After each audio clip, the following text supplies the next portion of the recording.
মুন্সিগঞ্জ জেলা ও দায়রা জজ আদালত প্রাঙ্গণে অনুষ্ঠিত হল জুলাই স্মৃতি সংযোগ করিডোরের ভিত্তিপ্রস্তর স্থাপন অনুষ্ঠান।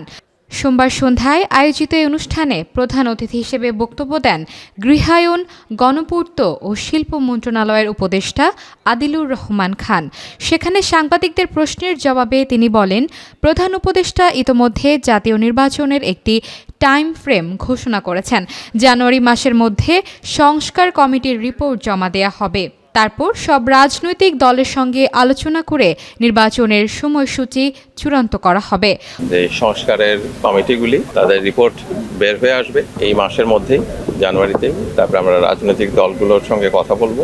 রাজনৈতিক দলের পরামর্শ অনুযায়ী স্পেসিফাইড ডেটে আমাদের যে কাজ শুরু করার কথা সেই অনুযায়ী নির্বাচন কমিশনের সাথে আমরা নির্বাচনের প্রক্রিয়ায় এগিয়ে যাব।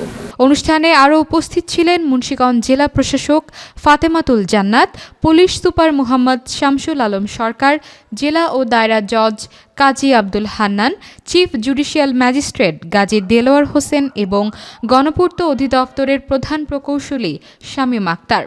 অনুষ্ঠান শেষে উপদেষ্টা আদিলুর রহমান খান শহীদ পরিবারের সঙ্গে মতবিনিময় করেন এবং আদালত প্রাঙ্গণে বৃক্ষরোপণ কর্মসূচিতে অংশগ্রহণ করেন।